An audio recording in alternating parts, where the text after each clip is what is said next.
Albania's president has pledged to relinquish the leading constitutional role of the Communist Party and transform the country into a market economy. President Ramiz Alia told the party's national conference that Albania wanted to play a full part in Europe and pleaded for Western aid and credit to revive the economy. But he stressed that Albania would not give up its Marxist ideology.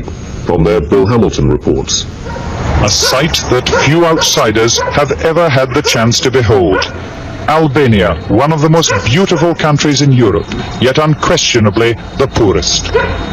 In the foothills of the Daiti Mountains, these peasants earn a meager £10 a week. An age apart from the rest of Europe, even here, life is changing.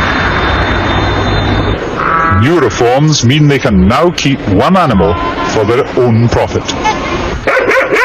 In these communities, where most families have at least 5 children, the smallest improvement in living standards can mean a big difference.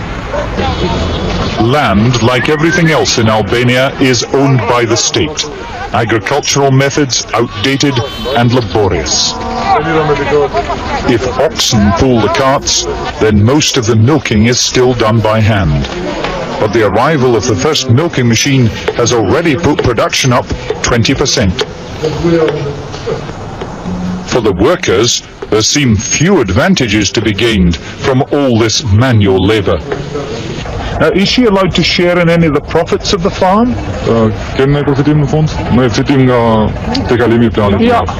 No, she hasn't any profit. Manufacturing industry is in an even worse state. Much of it survives on 1950s machinery supplied by Albania's last major ally, China. There are frequent failures, production rates are painfully slow, and even where bonus payments are allowed, they're extremely difficult to earn. New equipment is slowly being introduced, but economists put the price of modernizing Albanian industry at over £1.5 billion. Twine from the new plant ends up here in a labor-intensive factory at Kavaja, where the slogans of the ruling Communist Party demand maximum effort. There's even talk of introducing a limited amount of private enterprise.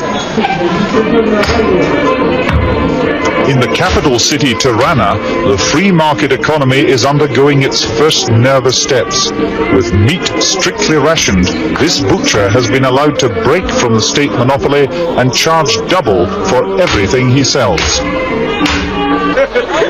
Those who can't afford to pay up face queues like this. Every purchase has to be meticulously recorded for inspection by the state.